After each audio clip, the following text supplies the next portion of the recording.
Hi, I'm Laura Nownes. Welcome back to session 2 in our beginning quilt making series. I hope you had a good time making those 9 patch blocks and are ready to go with the pinwheels today. The pinwheels are made using half square triangles. You can see here, and this is a term that you will commonly hear in quilt making, and simply right angle triangles that are sewn together to form a square. Often quilt makers have a lot of difficulty working with triangles, so I want to show you some easy ways of cutting, of construction, and putting them all together. Okay.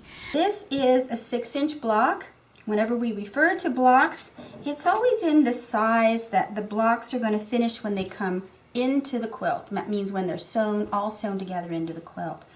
So at this stage, when you see the block, it should measure. In an ideal world, it should measure 6.5 inches because you've got a 1/4 of an inch seam allowance all the way around. Okay, so that's the measurement you need to keep in mind, just like with your 9 patches. All right, for the half square triangles that are made with the pinwheel block, you're going to start with 4-inch strips, and the strips are going to be cut into 4-inch squares. All of this you can refer to in your downloadable PDFs. So because I have 2 fabrics here, I find it really helpful if I will take the 2 fabrics and cut them together. So I usually press my 2 fabrics together and then I cut them at my 4-inch width, and then I'll take the ruler and cut, let me flip this around so we're on 4 here, and cut every 4 inches all the way down the full length of the strip set.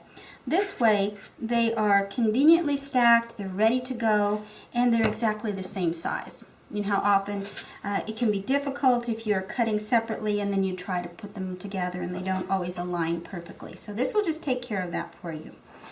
The next step is one technique that I think has been very popular over the years. There are many ways to make half square triangles, and I encourage you to try them all. See which one you prefer, but this one works really well because even though we're sewing on the bias here, you're not going to have as much stretch. So what you'll do is mark a diagonal line. I just use a pencil, and it's easier for me to see it on the lighter fabric. So I've got the wrong side of the lighter fabric facing up, and I've marked a diagonal line right through the square. And then you're going to stitch a 1/4 of an inch away from that center diagonal line on both sides of the line. Now there's a pretty simple way to do this. One is if you have a 1/4 inch patchwork foot, you can use the edge of your patchwork foot as a guide along the marked line on both sides. But I know some of you come to quilt making with a variety of machines, and some of them don't have patchwork feet. So I'm going to take you over to the sewing machine and show you another way to do this that will be just as effective and give you the same results. Okay. I've simply taken an index card because the lines on the index card are a 1/4 of an inch apart, which is exactly what we're using in quilt making for our seam allowances, right? And if you will place one of the lines on the card in line with the needle when it's in center position. So if I were to take a ruler and mark a line from here, see how it would connect with this line here, all right? And then I just use a little bit of this painter's tape, it's easily removable, and placed it right here on the bed of my sewing machine. All right, so here we go. Remember I told you we're going to stitch a 1/4 of an inch away, let me get this up, from that marked line. So watch what's happening down here. I find that most of us, most students, and myself included, for some reason, we like to watch the needle as it's sewing through the machine. But let me tell you, that's not as important as now watching. See this tip down here? I am following this right along. So if you will just do the same thing as I am, follow all the way down the full length of this line. There we go. And just go nice and slow. This is not a race, okay? And then when you get to the end, you can repeat that on the other side. Let me get these threads out of the way here. Okay. There we go. Get it in position. Okay. And I hope you can see just how quick and easy this is and accurate. It works really nicely for this technique. So now I have, lay it down, a 1/4 inch stitching line on both sides of my marked line. Now that you've stitched on both sides of that marked line, you're going to take the ruler and your rotary cutter and just cut right through the diagonal, right over your marked line. So you're separating these units. You've got 2 half square triangles that are ready to be pressed. Now generally speaking, you press to the darker fabric, but in the case of the pinwheel, we have 8 seams that come right into the middle of this block. That's a lot. That's a lot of bulk to deal with. So to prevent a lot of the bulk, I like to press those seams open. Okay, so that means each one of these seams is going to be pressed flat and open. Now this is a little, I believe it's called a seam roll. And what it does for pressing is it allows me to put my seam allowance right over this little roll.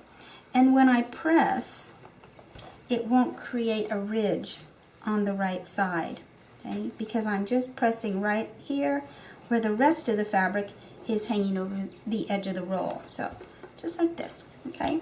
If you don't have one, no problem, but this is just something that I've kind of gotten in the habit of using. It's just a nice little extra. So give it a little jump start, just finger press, take your fingers and open that seam, and then with your iron, very carefully and firmly, just press right through the center. All right, there we go. Okay, just like that. And there's one next step with the cutting, because I want you to see that each corner has these little extensions. They're little triangle extensions that are sticking out. And whenever I make my half square triangles, I like to build in a little cushion, because these units are notorious for being just a little bit tweaked, sometimes a little bit small when they're made. So I have given you an extra 1/8 of an inch so that when you trim these dog ears off, or bunny ears, or whatever you want to call them, you can get a nice accurate half square triangle unit. Each one of these needs to measure 3.5 inches at this point. I'm using this precision trimmer that has real clear lines. This is my favorite ones for squaring up half square triangles. The first placement is to position that diagonal line right over the seam, directly over the seam. So you need to be really sharp from corner to corner. I like to see a little bit of an extension all the way around my 3.5 inch marks that are visible on the ruler. And then take your cutting rotary and I come up the right side. I just usually pull these away and then over the top. Be careful you don't nick your blade as you come across the top. And then I'm going to rotate. So I'm always working, because I'm right-handed, I've got those little tails, the extensions, in the upper right-hand corner. If you're left-handed, you'll be working just the opposite. So your little extensions will be in the upper left hand. So now, again, watch for the diagonal line. But in addition to that, I want you to pay attention that the 3.5 inch marking on the left side and also on the bottom are directly in line with those clean cut edges. Okay, so we have three things to look at here. And then again, come up the right, or I should say come up the side, depending on which side you're working with, and over the top. And what you are looking for here is very sharp corners, just like that. Let me do one more here. real quick. And then we'll have 4 of them ready to put into the block. So right over the seam. Come up, come over. Nice and sharp. Do that again. Get rid of all this little quilt stuff, thready stuff in here. So 3.5 on the left, 3.5 on the bottom, right through the center with the diagonal. Now I've got all 4 units ready to put together. Let's flip this over to make the pinwheel block. I have to tell you, I always have to refer to my block. I make one first, and then I have to make sure that I have them all going in the same direction, because it is so easy to flip these around and have half of them one way and half of them the other way. So make one and then just follow suit with the other ones. Okay, so here we go, like this. Okay, so now you're ready to join these together in pairs. And what I do is like this. Okay, I take the one on my right and flip it over and place it directly over the one on the left. So right over left, like that. And one little trick that helps me remember which side gets the stitching on is I will pinch this side. Because oftentimes, if I'm working from my board, I'm going over to my sewing machine, if I hold it like this, by the time I get over to that machine, it's flipped around. It just happens way too many times. So now, I put my finger here, I can dance my way around the room, it doesn't matter what I'm doing, but when I get back to the sewing machine, I know this is the side that gets the stitching line. So I would take this and run this right through the machine, just like this. And I generally do put a few pins in here to hold it. I don't have them now, but do pin them, because that will just help secure everything. Keep it in line. Okay. And when you get to the end of the first unit, you'll have a couple little chains of thread, and then you continue right on to the next one. Okay. After they're secure, you are going to, let me open these up. Again, I would press these seams open, so right through the middle. Let me show you what it looks like on the back side. All of the seams are wide open. So you're going to press this seam open, and then you have one final seam that goes in the opposite direction, and that one as well. This is the same orientation. So this final seam is pressed open.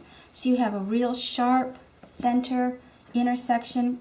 And also you'd have eliminated all the bulk that happens, because sometimes you have what I call the beanie effect, where it all bunches up and forms a nice little tent right in the middle of your block.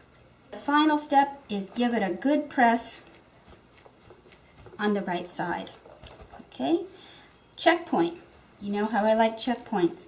Take your ruler, if you have a 6.5, place it right over your block, and there you go. If anything is sticking out beyond, you trim it up so it measures 6.5. Have fun with this one, everyone. I hope to see you back here in the classroom.